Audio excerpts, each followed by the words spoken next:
Well, this is Kent Morlan and my friend Ray Pearcey. We're getting together again for the Kent and Ray show. It's awful cold outside, and while we've been talking about dealing with cold weather and homelessness and a bunch of that stuff, I think we need to talk about fusion because if it's true, the Lawrence Livermore Laboratory in California, probably Hmm. claims that they successfully fused two atoms together and produced more energy from it than they used to cause the fusion. Is that your understanding? Yeah, it's called breakthrough or threshold or ignition. I mean, they have Right. very Now, words. so let me see if I understand fusion, and you can correct me if you're wrong. You need to sit up a little higher, Ray. You're disappearing off the bottom of the screen. There you go. That's perfect. As I Mhm. understand it, after the Big Bang, the hydrogen and helium were produced, and then the stars were formed, and the sun, our sun, produces light through the fusion of hydrogen atoms and produced helium atoms. And in the process, a wave of energy is produced, which comes to the earth, and that's sunshine. And that's all fine and good, but it doesn't explain how we got all 92 elements, in which what I understand is that to produce heavier elements, you had to have higher temperatures and higher heat, which was only occurred in supernova. Mhm. In other words, stars exploding. And that's how we end up with gold and silver and iron and uranium, which is 92.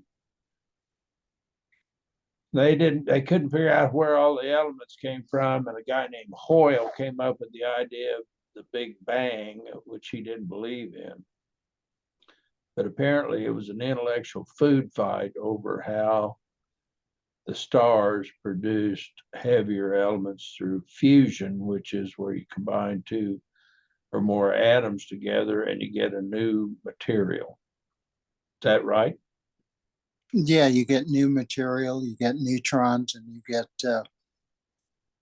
missing mass, which is expressed as energy in accord with Einstein's famous formulation, arguably the most famous math equation in the Western world. So yeah, that's and Hoyle and Gamo and a bunch of other stuff argued for years over stellar evolution and how you got heavier elements and the rest. But uh, helium and hydrogen are obviously the most plentiful uh, elements, the most plentiful things in the universe. And as it turns out, we've got plenty of it. We've got plenty of hydrogen, certainly here on Earth, uh, in the form of simple molecular combinations and in the form of water. Helium tends to float off into space if you leave it by itself, as I understand it. But whether that's true or not, what I understand is the first atomic bomb was a uranium bomb, and it exploded because of fission, which was where they split the atom to produce the bomb and the energy that it released and the destructive forces. Then they came back shortly thereafter in the late 40s with hydrogen bombs. And the hydrogen bomb was created by an uncontrolled fission. My phone's ringing, but I'm not going to answer it because it's crap.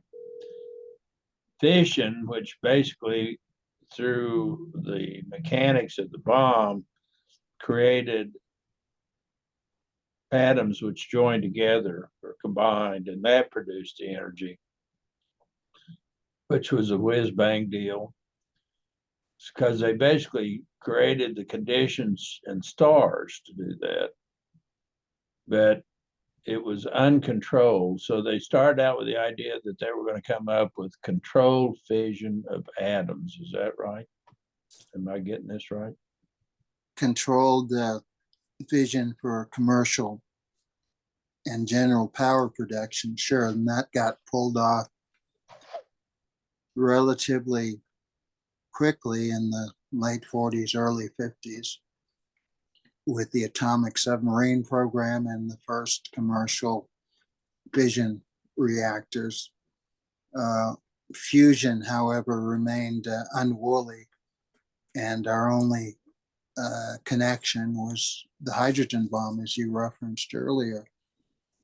And so there've been an over 60-year effort now, led by America's national labs and by a little group of international researchers to harness for commercial purposes. They're still disappearing off the bottom of the screen, Ray. You're not sitting up straight. You need to adjust your camera down so that you can slouch. Well, or you need to sit up straighter. There, you're great right there, but you tend to disappear downhill. Well, this isn't a very comfortable stance for me. Part of it is I left my tripod at your place, so anyway, that's the scope of play. I mean, as you mentioned earlier, a team of American researchers at Lawrence Livermore, using a giant facility called the National Ignition Facility, managed to set up a situation where there was more energy being produced by the fusion reaction than was being consumed. So it's a landmark occasion because it's the first time in human history that that's happened. Yeah, and if they can figure out how to do this easier, because what I understood is they had some sort of a nodule and they pointed all of these lasers at it and produced the heat that was necessary, like the inside of a star. Yeah, the heat and the pressure. Right. And they were using they weren't actually using helium, they were using tritium or something like that. And they had this nodule, and I watched a bit of a discussion about it, and they were saying, well, they had these really pure diamonds, and I don't know what the heck the diamond has to do with it, but maybe the diamond has some element in it that focuses the lasers. But the whole idea is that if you could really do this on a large scale, you can produce all the energy that the human race would need without burning any coal at all. Is that correct? Yeah, and it's a very tiny target, the thing you're describing, and it was encased in a kind of diamond enclosure for lensing and focus purposes, but that enclosure contained tritium and deuterium. Trillium was the other one. Are these isotopes of hydrogen? Is that what they are? They're isotopes of hydrogen, meaning variations on simple hydrogen. They have additional neutrons in the nucleus. And so by aiming 192 lasers for a tiny fraction of a second at this enclosure, this target, they briefly achieved the conditions required to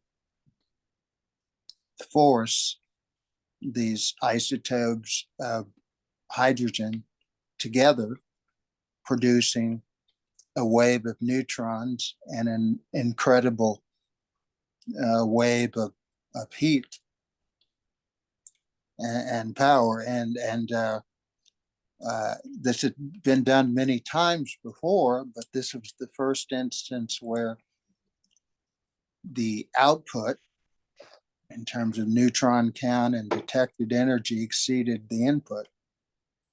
In this case, by a factor of almost 1.5, I think. Yeah, I said it was significant. Of course, is it going to be another cold fusion thing that they can never replicate it again?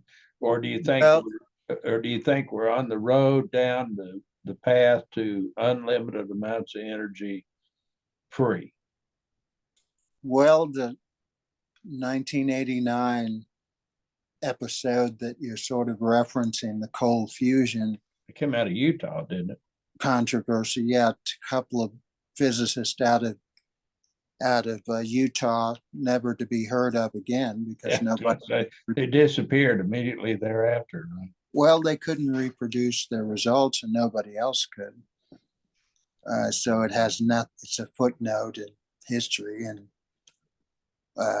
oddball circumstances. But this effort at Lawrence Livermore is, it's a multi-million-dollar facility, a giant team of physicists who've trained Oh, spent much of their lives pursuing plasma physics and fusion. And the results were handed off to an independent team of folks who had nothing to do with this result, who verified that in fact was the result.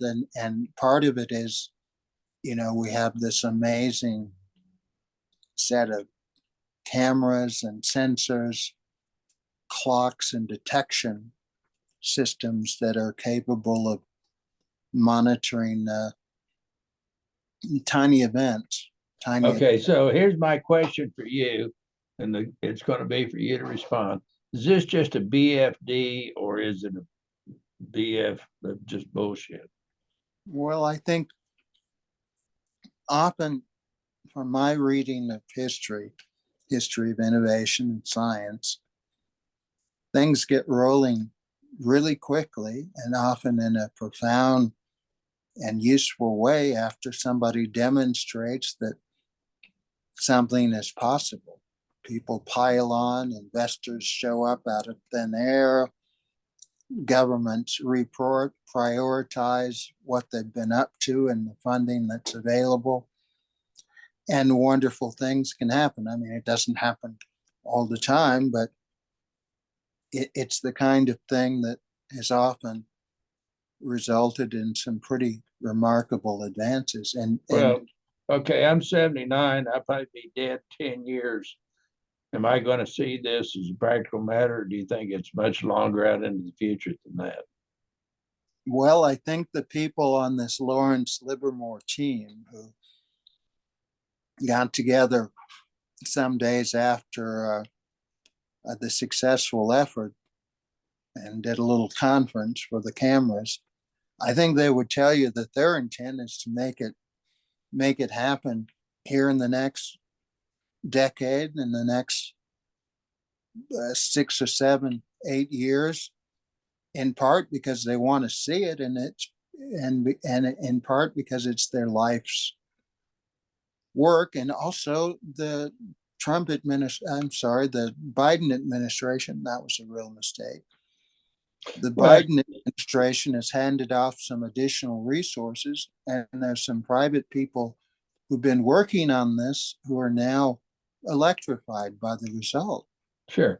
Well, and you and I have conversations about climate warming and all that, and I'm pretty pessimistic about the future. And you keep talking about you're convinced that we're going to come up with some whiz bang technology that's going to save the earth from us, at least from a CO2 point of view.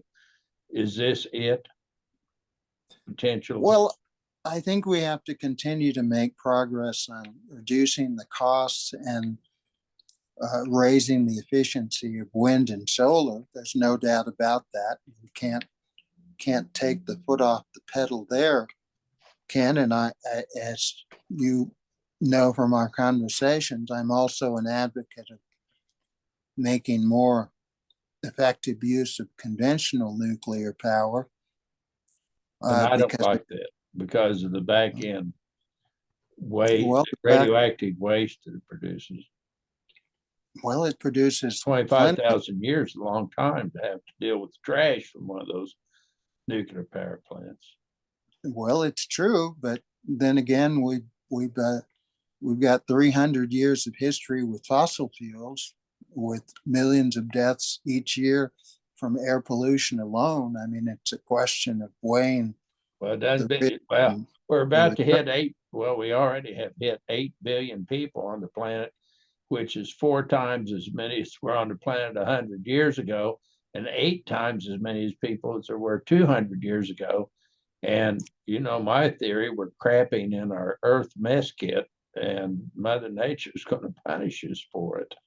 Well, see, I think that carrying capacity, which is, of course, the concept that you're describing, is not a Malthus, fixed thing. it's Malthus. Well, Malthus was right, is my theory. He just was off in terms of how long it was going to take, because technology kept Malthus' theory of the overpopulation of the earth from becoming a reality. But we're getting awfully close again, because the earth, if we go to 10 billion, the earth is probably going to have a hard time producing enough food for 10 billion people. We're going to have there's trouble more next. We're power. going to have trouble in 2023 producing enough food for the population because of the war in the Ukraine. We're not going to produce enough food to feed the population of the earth in 2020. Probably. There's Well, going to I be a don't lot know. of there's going to be a lot of empty stomachs somewhere on the earth, not There are a here. hell of a lot of American farmers who are being paid to produce nothing. Well, I know, but you can't. You know, the wheat crop for 2023 has already been planted. It was planted in I hear September. that. And there's a finite number of seeds. So you can't simply say, okay, we're going to produce twice as much wheat in the United States in 2023 as we produced in 2022, because there's not the seeds and it's already a done deal. Now, Well, yeah, 2024, you could probably up the amount of food that we can produce. And I agree with you. Mississippi River drainage is probably the finest piece of real estate in the world. Maybe Argentina would be comparable, the Pampas. But well, what I think we need are transformative solutions, and one of them is rethinking the role of protein in the human don't diet. eat meat. Yeah, your position is don't eat meat. Don't feed Well, food to eat less chickens or of it. hogs or cows. Eat the grain that you're going to feed to the animals, which is perfectly logical. Don't get me wrong. I mean, I understand it takes 4, 5, 6 pounds of food to produce a pound of animal protein when Exactly. we can And eat it directly and get the benefit from it. I got that. I mean, I understand, but it's awfully hard to pass up a good cheeseburger once in a while, or a taco. Now you're vegetarian, so you live without the animal protein. Like I had barbecued pork last night for dinner. It's real tasty. You know, I like that stuff. mhm. But I understand Well, there are that plenty of it's going to tasty. become progressively more and more dear. You know, and you give people money, the Chinese, Depends on energy. and they'll Depends eat on, animal protein every day if they can get it. well, not if they have experience of other things. I Well, mean, the Chinese have had long experience with other things, you know, and their need for protein, you know, Bauman, who wrote Spillovers, had this racist joke in which he said a Chinaman will eat anything that flies except an airplane, because the Chinese have, and they've eat civet cats and snakes, and you know, protein's protein to the Chinese. To us, we're kind of picky. You know, we eat beef, chicken, lamb, pork, and possum once in a while. You know, our version of China is we eat raccoons, possum, and deer, right? Elk. well, in a way, the Chinese uh, revolution in terms of food production and hunger mitigation is it's a tale for our time. I mean, if you were going to say, if you were asked what's the great Chinese contribution, to the planet, the answer would be that the party and their organization and their agricultural regimen transformed agricultural productivity in that society, and they have very few people now who are literally starving Yeah, because and of they the also are importing pork from the United States and sure. soybeans from Argentina. And so China is not self-sufficient in food anymore. And it's Well, probably going it's to not a become less priority. self-sufficient. Well, part of it is that we need some transformations going forward. One of them is rethinking protein and where it comes from. All of the work on protein synthesizing new kinds of foods using chemistry and uh, the results of the genetic revolution are at the core of what we need to do. And Mr. Malthus didn't Well, know. and I've been reading about that, and they've got these companies that are generating it's real animal protein, but they're doing it In a completely different way. That but is it's to say, not expensive. using animals That meat is more expensive than animal at meat the moment. at the moment. But let's go back to what we read, then we wind this Here's up. the thing: a paper clip's worth of hydrogen converted to energy would be sufficient for 61, 65 years worth of energy for me, which is to say, way more than I'm going to live or Well, need. well, sure, a hydrogen bomb, probably the material to produce a really big bang hydrogen bomb probably weighs a pound. Not very heavy, right? Well, Not very significant. yeah, The because amount the of mass fusion, that was involved in the bomb that produced at Hiroshima weighed 2 pounds or something like that. So we don't yeah, most people don't realize how much energy is wound up. Like if you could take all of the atoms in my body and convert them to energy, break them up to produce energy, it would be a hell of a big explosion. But well, it would, obviously and you it's can't far do that more. because most of the atoms in my body are very stable. So you have to deal either with the 92, the uranium, which is way up on one end, or you have to deal with hydrogen, which is way over on the other end, because those are unstable elements and they want to change. Uranium wants to deteriorate into lead, and hydrogen wants to combine with other things to produce silver and gold and iron and that kind of thing. So obviously, fission, if we can get it done, is a revolutionary human development or scientific development. Would you say that's true? Scientific and technical engineering development. And it's like we have this effort underway, surprisingly successful, to use wind and solar to power this society and the others on the planet. And what's often forgotten, though, is that wind and solar are products of the sun. Yeah, well, solar So panels we can, don't produce energy at night, and wind farms don't produce energy when the wind doesn't blow. And that's the big downside of it because we don't have any way of storing the electricity. we don't we don't have any efficient avenues for doing Well, it batteries aren't very good, but so far. but Yeah.